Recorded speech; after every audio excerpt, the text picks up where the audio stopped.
السلام عليكم ورحمة الله متابعينا الكرام على قناتكم معلومة ريفيو. طبعا احنا بنتابع معاكم التطورات اللي بتتم في مشروع مترو اسكندرية. تعالوا نشوف معاكم النهاردة اخر التطورات في محطة العصافرة. طبعا كنا قبل كده عملنا فيديو عن محطة توسن وشوفنا اخر التطورات بالنسبة لمحطة توسن وان هي ظهرت على سطح الارض. النهاردة دي تاني محطة معانا تبقى ظاهرة على سطح الارض وتتعمل الاعمدة بتاعتها وتبتدي ملامح المحطة تبان. ادي الاعمدة معانا. احنا دلوقتي قدام محطة العصافرة زي ما احنا شايفين الاعمدة قدامنا. ده هيبقى جسم المحطة، وادي هيربط ما بين الاعمدة دي طبعا كاميرات هتركب، ودي اللي هتبقى شايلة المحطة، الرصيفين والقضبان بتاعة قطورة المترو. تمام. على يمنا كده هيبقى الاتجاه اللي رايح ناحية ميامي، وده خلاص يعتبر الكاميرات خلاص في المسار ما بين العصافرة وميامي. خلاص يعتبر الكاميرات ركبت في الجزء ده. وبرضو على شمالنا كده الاتجاه اللي رايح المندرة، وبرضو الكاميرات في الاتجاه ده من ناحية العصافرة لغاية المندرة خلاص تعتبر انتهت. تمام. فيعتبر المسار بان في ملامحه في اماكن كتير، يعني بان من عند المنتزه لغاية المندرة ابتدى المسار يبان، ومن المندرة لغاية العصافرة الكاميرات كلها برضو ركبت، ومن العصافرة لميامي، ومن ميامي لسيدي بشر، ومن سيدي بشر لمحمد نجيب ابتدت الملامح تبان قدامنا. وطبعا الجزء بتاع توسن وابو قير والكلام ده برضو ابتدت الملامح تبان. الاعمدة بقت موجودة هناك، يعتبر معظمها خلصت، فاضل بس تركيب الكاميرات وعمل التحويلة او يعني التحويلة اللي هتودي على محطة العمرة الجسيمة او ورشة العمرة الجسيمة. تمام. ادي زي ما احنا شايفين قدامنا احنا عند محطة العصافرة اهو، وادي الاعمدة زي ما احنا شايفينها. يعتبر خلاص يعني ابتدت الملامح بقى بتاعت المحطة هتبتدي تبان مع البنى بقى بتاع المحطة والشكل المحطة يبتدي يبان. المحطة دي من المحطات اللي هتبقى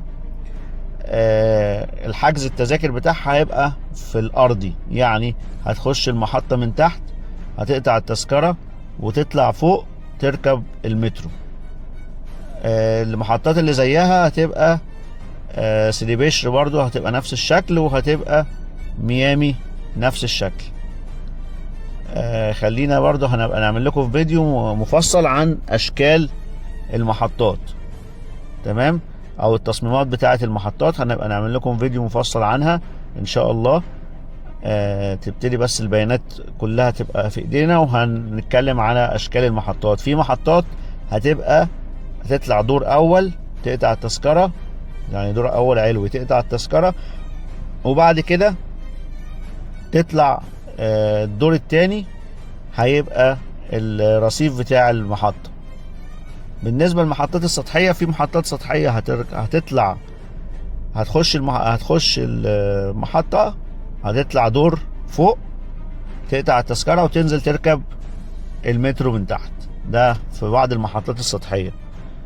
زي ما قلت لكم هعمل لكم برضو فيديو مفصل عن المحطات السطحية والمحطات العلوية او على كوبري. احنا هنا نزلنا معاكم في الشارع، احنا كده قبل السكة. تعالوا برضو نوريكم شكل المحطة من الشارع زي ما احنا شايفين.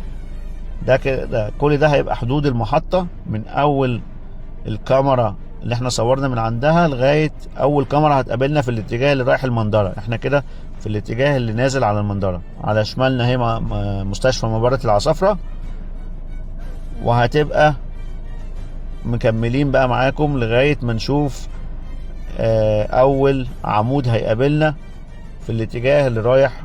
احنا رايحين معاكم لمحطة المندرة او طريق المندرة، المسار اللي رايح في الاتجاه اللي رايح المندرة. يعتبر هنا معظم خلاص الكاميرات ركبت طبعا زي ما قلنا، وهنا بيربطوا الاعمدة اللي احنا شايفينها دي بالكاميرات. ده جسم المحطة. بيتم صب كاميرات هنا تربط ما بين الأعمدة دي اللي هتبقى شايلة جسم المحطة زي ما قلنا. تمام. وادي كده خلاص احنا قربنا على نهاية محطة العصافرة وبداية الطريق إلى محطة المندرة. في أول عمود هيقابلنا هيبقى كده خلاص انتهت المحطة بتاعة العصافرة.